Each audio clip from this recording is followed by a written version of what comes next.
Nasakote sa isinagawang buy-bust operation ng Pasig City Police Station ng Eastern Police District ang isang lalaking drug suspect sa kahabaan ng Barangay Rosario sa Pasig City. Kinilala ang suspect na si alias Nono, 51 anyos, isang welder at residente ng naturang barangay.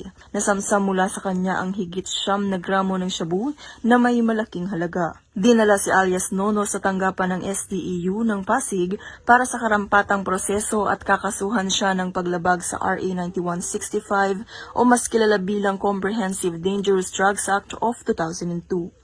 Sumailalim din siya sa drug test at medical examination habang ang mga nakumpiskang droga ay isinumite sa EPD Forensic Unit para sa pagsusuri. Pinuri ni Police Brigadier General Aden T. Lagradante, District Director ng EPD, ang matagumpay na operasyon at tiniyak ang tuloy-tuloy na kampanya laban sa iligal na droga upang mapanatili ang kapayapaan at kaligtasan ng mga pamilya sa Pasig at sa buong distrito. Mula dito sa Metro Manila, ako po ang inyong PNN Correspondent, Police Corporal Abigail Rojas, alagad ng batas, tagataguyod ng Balitang Pulis.